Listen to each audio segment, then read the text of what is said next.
Dios les bendiga, Dios les guarde, la paz del Señor sea con nosotras en el nombre de Jesús. Qué bueno que estamos por aquí nueva vez. El Señor es bueno, su misericordia es extraordinaria y nos permite, ¿verdad? Pues traer una entrega más de este extraordinario libro de Hebreos. Recién hoy vamos a iniciar el capítulo 8. Hemos visto a medida que vamos avanzando cómo este escritor fue guardando todas las cosas en un orden, yo diría que espectacular, para que todo aquel que tuviera alguna duda acerca de Cristo, su sacerdocio, el alcance de su salvación, y que es el único que puede dar salvación, quedara claro desde el principio hasta el final. Entendible para los que eran nuevos, pero entendible también para aquellos que entendían que sabían mucho, sin embargo, pues por algún motivo se distorsionaron en algún punto del camino. Entonces, este escritor pues tiene esa delicadeza de poder hablar en un lenguaje que llegue tanto a los conocedores como a aquellos que se topan por primera vez con este escrito, y le damos las gracias al Señor por eso. Entonces, bueno, formalmente iniciamos nuestro capítulo 8 y vamos a ver en la entrega de hoy la primera parte, porque el capítulo 8 lo vamos a ver en 3 momentos. Vamos a ver un primer momento del 1 al 5, vamos a ver un segundo momento del 6 al 12 y vamos a ver un tercer momento del versículo 13 solamente. Y preguntarán, bueno, un solo versículo, si se van a dar cuenta por qué. Entonces, hoy vamos a ver, tal cual como establece el título del capítulo, el mediador de un nuevo pacto. Ya aquí el escritor procura, ya luego de que ha constatado el antiguo con el nuevo pacto, ahora quiere dar más énfasis al por qué se considera Cristo como ese mediador, ese sumo sacerdote dado a la humanidad por medio de este nuevo pacto. Y vamos a leer la porción bíblica. La palabra de Dios se lee en el nombre del Padre, del Hijo y del Espíritu Santo. Ahora bien, el punto principal de lo que venimos diciendo es que tenemos tal sumo sacerdote, el cual se sentó a la diestra del trono de la majestad en los cielos, ministro del santuario y de aquel verdadero tabernáculo que levantó el Señor y no el hombre. Porque todo sumo sacerdote está constituido para presentar ofrendas y sacrificios, por lo cual es necesario que también éste tenga algo que ofrecer. Así que, si estuviese sobre la tierra, ni siquiera sería sacerdote, habiendo aún sacerdotes que presentan las ofrendas según la ley, los cuales sirven a lo que es figura y sombra de las cosas celestiales, como se le advirtió a Moisés cuando iba a erigir el tabernáculo, diciéndole, mira, haz todas las cosas conforme al modelo que se te ha mostrado en el monte. Gloria a Dios. Bueno, lo primero que de verdad que me llamó mucho la atención cuando él dijo, ahora bien, el punto principal de lo que nosotros venimos diciendo es como que, oye, todo lo que hemos leído, seguimos dándole seguimiento, ¿eh? Y como no pierdan el hilo, que por ahí vamos. Y entonces él establece que ya tenemos un sumo sacerdote que oigan las cualidades, las características de los ejercicios que él ha hecho. Primero se sentó a la diestra del trono de la majestad de los cielos, o sea, no cualquier trono humano. Luego entonces se constituye ministro del santuario y de aquel que es el verdadero tabernáculo que levantó el Señor y no el hombre. Entonces vamos a ver de qué trata esto. Lo primero es que el autor de los Hebreos procura dar inicio a este capítulo teniendo la connotación, vamos a decirlo así, o haciéndola aclarando de que nuestro sumo sacerdote en la actualidad es Jesucristo y Él es el que ministra, ¿verdad? Por nosotros, intercede por nosotros, pero su autoridad y su posición está en el cielo. Y por eso lo establece que está sentado a la diestra del trono de la majestad en los cielos. Porque el escritor se cuida de no atribuir ningún componente natural y terrenal a Jesucristo, porque nada de eso lo puede contener. Todo lo de él trasciende a lo espiritual. Entonces, cuando se refiere a que se sentó a la diestra del trono, lo que quiere decir es que él tiene un servicio continuo con respecto de su sacerdocio, tal cual como los sacerdotes mortales siempre estaban constituidos, ¿verdad?, al servicio en lo que tenía que ver del templo. Entonces, cuando él se sienta, se consuma esa ofrenda perfecta que fue su sacrificio, él mismo, quien da la ofrenda y quien es la ofrenda al mismo tiempo. Y entonces lo que procura el escritor aquí es presentar que tanto el templo del antiguo pacto, así como tenía, ¿verdad? Lujosos inmobiliarios y tenía muchísimas cosas que tenían que ser así extraordinarias porque era como para Dios.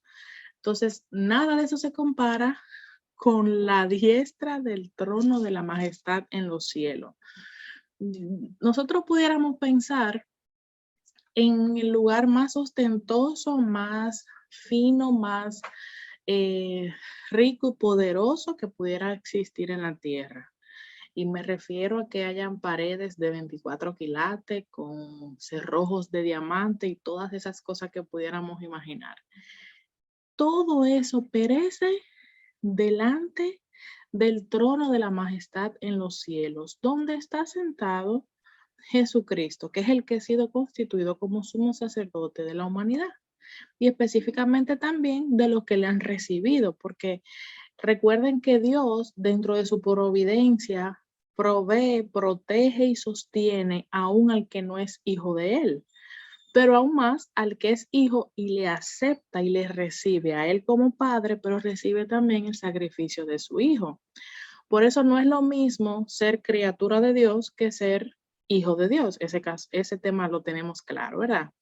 Entonces, no había en este templo, en el antiguo pacto, era tan extraordinario, era tan, ¿verdad? Vamos a decirlo majestuoso como para quien, ¿verdad? Fue erigido, pero no había donde ellos se sentaran ni donde echaran, como decimos nosotros los dominicanos, una pavita, no nada, porque desde que ellos entraban ahí, era a ejercer el ejercicio que ellos estaban haciendo. Y recuerden que iban siendo cambiados y rotados para que los demás pudieran continuar, porque era constantemente durante todo el día. Y ya hablamos de las implicaciones que tenía los sacrificios para pedir perdón y los sacrificios que se conocían como ofrenda de paz. Entonces, el trabajo de Jesús, a diferencia de ellos que tenían que estar constantemente ahí siendo relevados uno con otro, el de Jesús fue terminado. O sea, y eso es lo primero que me llama la atención cuando yo me encuentro con este capítulo 8. Jesús no ha tenido que estar cada día o cada cierto tiempo renovando lo que él hizo, porque ya lo que él hizo, lo hizo perfecto hace 2022 años y aún va a trascender a 2000 años más que sean que vengan o los que sean que vengan, ¿verdad? Entonces, es interesante eso porque una característica que tiene lo humano es que se agotan, las cosas se agotan y hay que comprar unas nuevas, hay que restaurar lo que hubo para que pueda por lo menos funcionar un poco más de tiempo, pero como que siempre hay una tendencia que hay que comprar o que renovar o que restaurar las cosas. En el caso de Cristo no pasa así, gloria a Dios.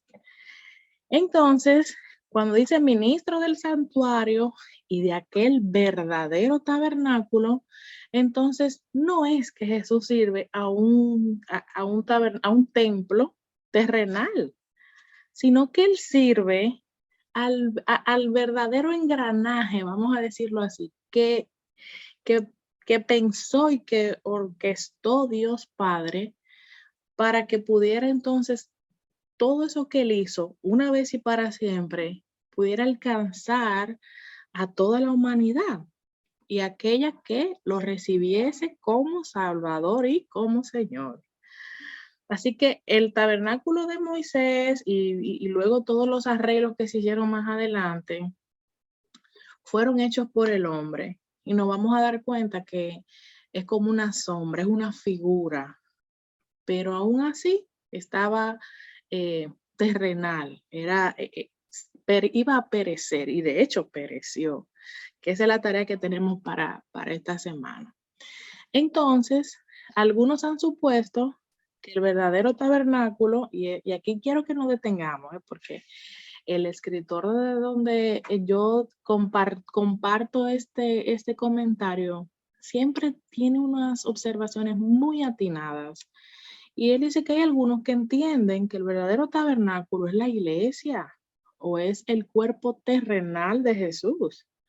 Es como que ellos procuran, y con esto no quiero decir que está mal, ¿eh? Hay gente que quiere ir a Israel, que quiere conocer, que quiere caminar por sus calles y a quien Dios le da la oportunidad de hacer ese viaje, es extraordinario.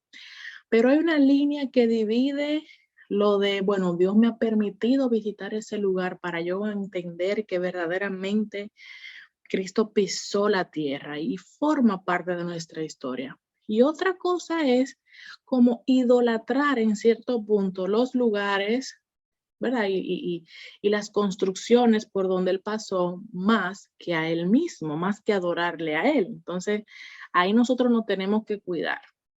Entonces, aquí lo que plantea es que algunos entienden que esa parte, bueno, del templo actual es considerado como la iglesia o es considerado todos los aspectos físicos de cuando Jesús caminó sobre la tierra. Sin embargo, el templo, o sea, la dinámica, el engranaje es espiritual. Por eso hay una diferencia muy marcada entre la iglesia visible y la iglesia invisible.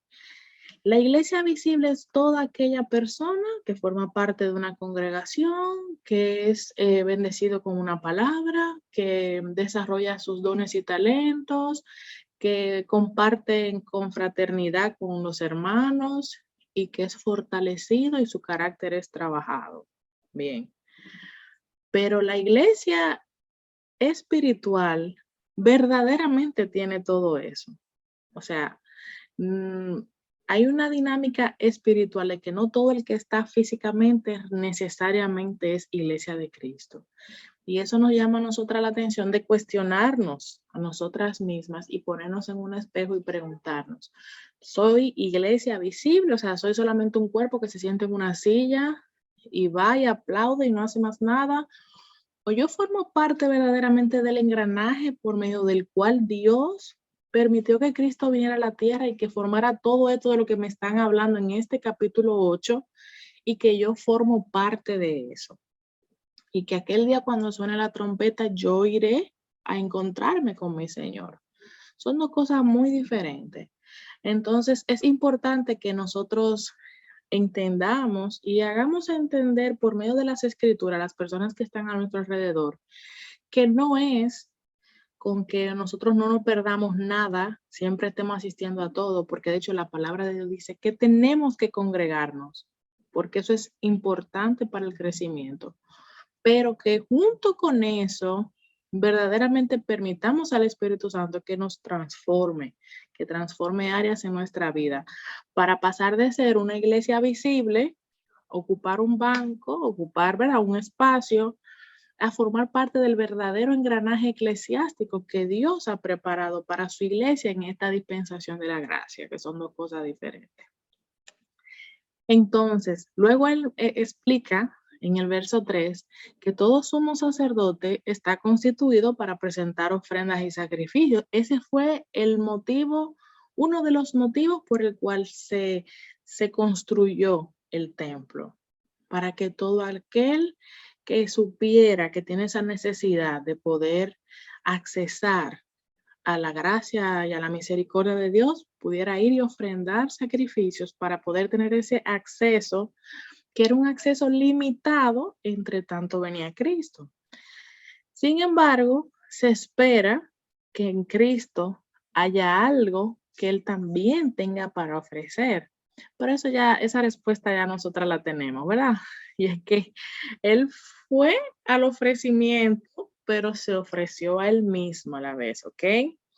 Así que yo diría que toda ofrenda, todo sacrificio, toda condición que sucedía en ese lugar, en ese tiempo, no alcanza la majestuosidad de haberse dado Cristo mismo por perdón, ¿verdad?, de nuestros pecados y para restaurar nuestra relación con Dios. Así que su sacrificio es superior.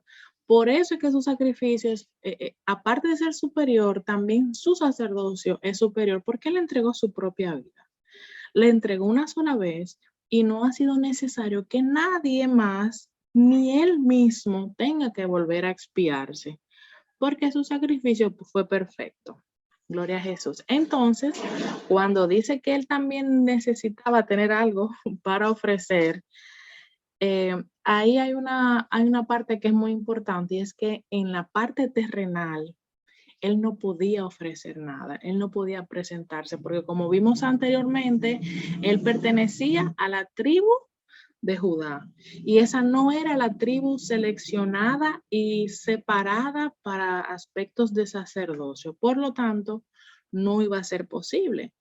Sin embargo, Él ofreció un sacrificio mejor, que fue a sí mismo, pero partiendo de la asignación y la autoridad que se le fue delegada por Dios mismo, cuando dice que él iba a ser sumo sacerdote según el orden de Melquisedec. Fíjense cómo se conecta el capítulo anterior con esto que estamos viendo ahora.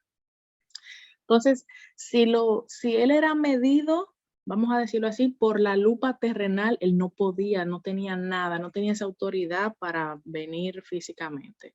Además, que iba a perecer. Sin embargo, cuando él es visto con la lupa espiritual, la asignación, la autoridad y el dominio que le es entregado por parte del Padre, entonces ahí sí, es un sacrificio superior, es un sacerdocio superior y es insustituible.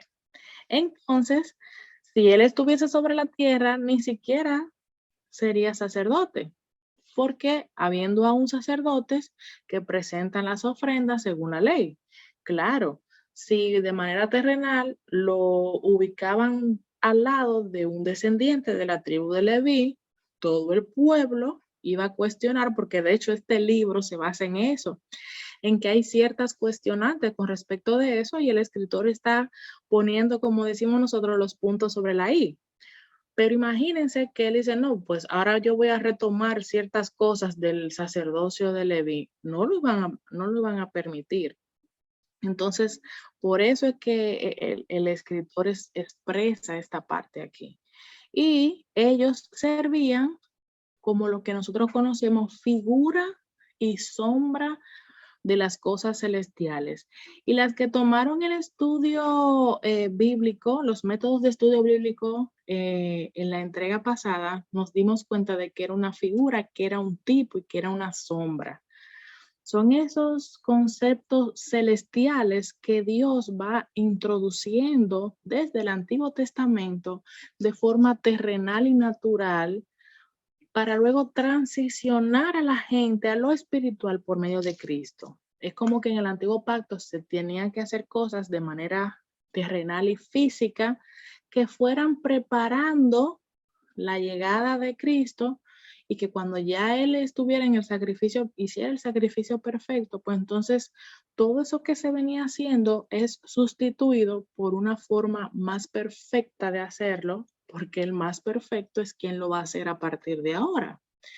Entonces, así como se le advirtió a Moisés, cuando se estaba en el tema del diseño del tabernáculo, se le dio a toda la cosa conforme a un modelo, porque Dios se cuidó mucho, ni siquiera de permitir que, vamos a decirlo de este modo, manos humanas, ¿verdad?, formarán parte de la dinámica, porque Él estaba procurando que con el diseño que le estaba dando, todo fuera llevándose a cabo, pero mostrar a la vez que era ineficaz y que faltaba algo, faltaba alguien que perfeccionara eso que se estaba haciendo. Así que el sacerdocio de Jesús tenía un templo y un templo mejor.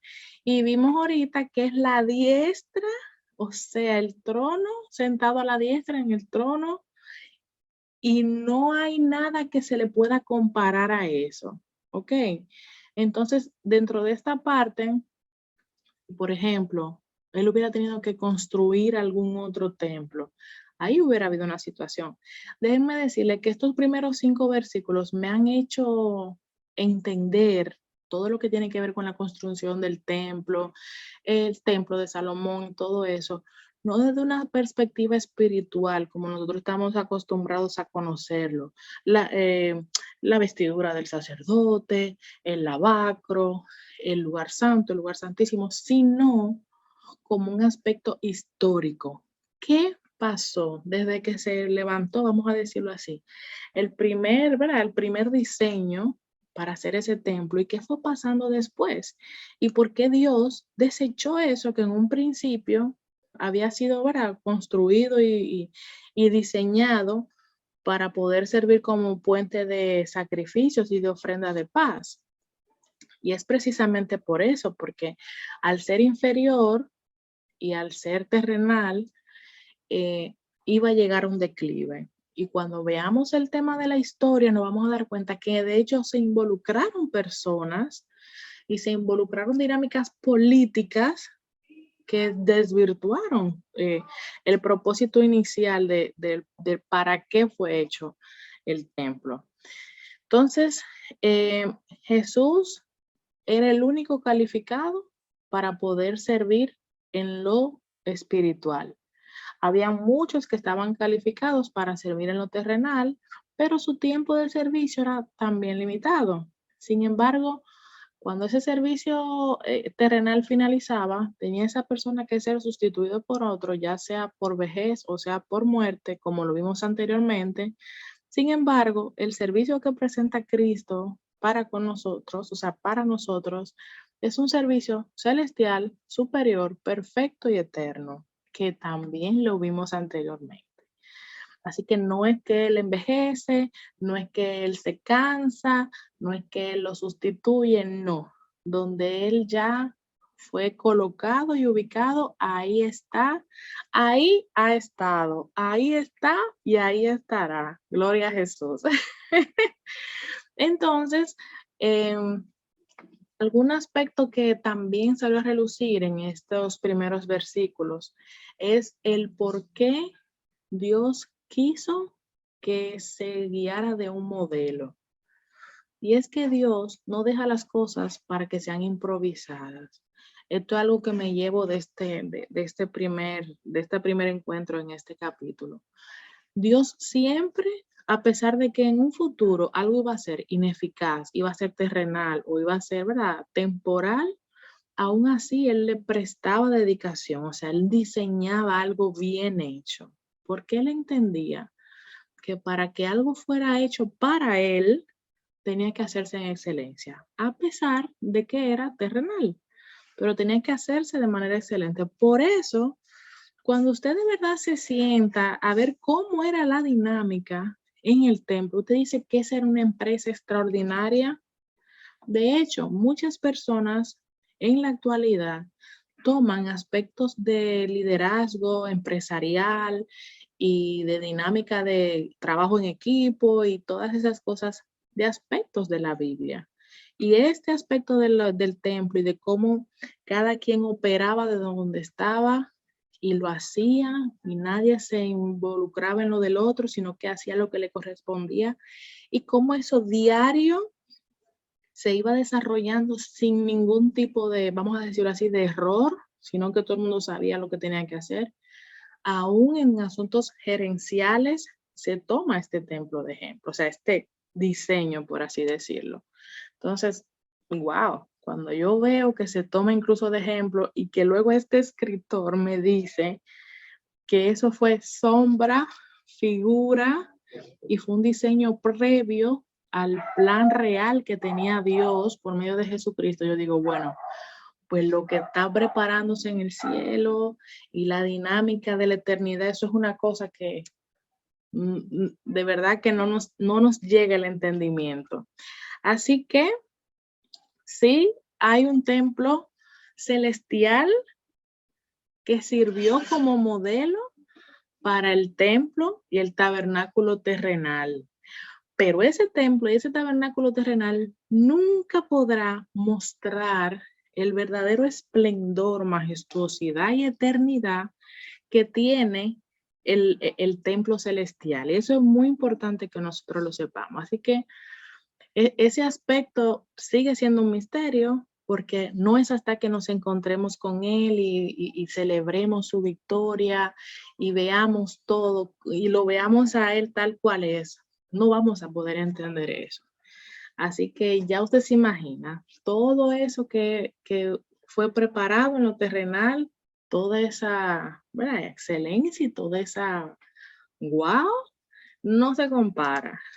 Gloria a Jesús. Entonces, cuando ya Jesús toma el puesto de sacerdote celestial, sacerdote perfecto y sacerdote eterno, ya no puede haber nada constituido en la tierra que después de él le haga competencia. Y ahí entonces entra el aspecto de que cuando hay una persona que compite con Cristo, como establece las escrituras, si cae encima de la piedra, lo desbarata.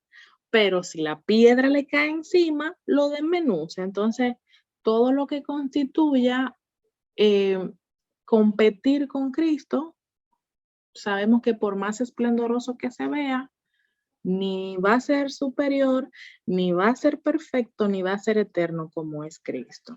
Eso es importante que lo sepamos. Aquí hay un punto, y con eso vamos como a ir entrando ya en la conclusión. Pero de aquí es que va a salir la tarea que tenemos para esta semana. Y es que los judíos sentían tanto orgullo por ese templo. Y yo estuve entrando, voy a mostrarles en la próxima entrega algunas fotos, algunas imágenes para que veamos ese primer templo, ese segundo templo, cuándo fue reconstruido y todo eso. Pero ellos sentían un orgullo y es que era una obra, o sea, espectacular. Sin embargo, a pesar de que fue puesto incluso en Jerusalén, me llamó mucho la atención que hubieron personas de connotación histórica y política que se inmiscuyeron en aspectos del templo y vamos a decirlo en cierto modo, lo profanaron. Luego llega un momento en la historia en el que Dios permite que todo vuelva a ser santificado, ¿verdad? Todo vuelva a ser como puesto nuevamente. Pero ahí me doy cuenta de que aún por el simple hecho de estar en la tierra, no fue como exento de que pudiera ser profanado. Y entonces ahí es que nos damos cuenta de que fue importante en su momento, pero si hubiéramos tenido ese templo aún todavía en lo terrenal, sería ineficaz todavía. Entonces, no se compara con la gloria, ¿verdad?, del templo celestial, de cómo Cristo es ubicado como sacerdote perfecto, y me llamó mucho la atención. De hecho, dentro de lo que vamos a hacer antes de la próxima entrega, porque en la próxima entrega del 6 al 12, mis hermanas, eso es como, lo dice a ti mismo, reprendiéndolos. O sea, los versículos que vamos a ver en la próxima entrega es de reprensión. Pero sí me interesaría que ustedes, al igual que yo, investiguemos cuáles fueron ¿cuál fue la secuencia que pasó? Ese templo que conocemos, ¿verdad? Que fue erigido en Jerusalén y desde el templo de Salomón incluso, para que usted vaya viendo, no ya desde el aspecto espiritual como lo conocemos, sino un aspecto histórico. Vamos a buscar fuentes históricas, porque esas construcciones estuvieron ahí, ¿eh? Y historiadores hablaron acerca del tema, para que usted vea cómo a pesar de que se suponía que tenía que ser algo preservado y separado solo para las cosas de Dios, llegó un momento que por la misma ineficacia y terrenalidad del diseño, pues se inmiscuyeron personas y hubieron movimientos extraños y acciones incluso un poco turbias. Y bueno, cuando vemos eso, entonces, ¿qué pasa? Que empieza todo a perecer. Y es por eso que ahí entonces entra Cristo en la historia y perfecciona eso. Así que de verdad que es un tema sumamente interesante. De hecho, vamos a hacer una entrega paralela con respecto de eso, el aspecto histórico del Templo de Jerusalén, un poco más adelante. Pero sí me gustaría que ustedes pues lo investigasen como yo y se van a dar cuenta que es una cosa sin precedente, porque la Biblia necesita ser leída de manera integral. Todo lo que dice la Biblia tiene una connotación espiritual, pero tiene una connotación histórica también. O sea, hay registro de que esas cosas sucedieron en la historia. Entonces, cuando unimos esas dos cosas, esos dos aspectos, por así decirlo, y también unimos el contexto histórico, es como más rica el estudio, lo que escudriñamos, tiene un poco más de sentido. Así que nos vamos a ver entonces la próxima entrega. Vengamos con eso investigado y vamos a ver por qué es que hay unos versículos de reprensión más adelante y de qué que se trata. Gloria a Jesús. Así que hasta aquí nuestra entrega. El Señor nos ha ayudado hasta aquí y damos gracias al Señor por su palabra. Y porque aún nosotros leyendo acerca de muchas cosas, porque créanme que del templo yo he leído muchas cosas, el tabernáculo y todo, pero el Señor se las trae para cada vez que nosotros vamos a las escrituras, Él nos muestra algo más que no sabíamos, porque en ese tiempo no manejábamos la madurez espiritual que manejamos entonces en esa actualidad cuando nos vemos con la palabra. Así que Dios les bendiga, Dios les guarde y será hasta una próxima. Bendiciones y paz.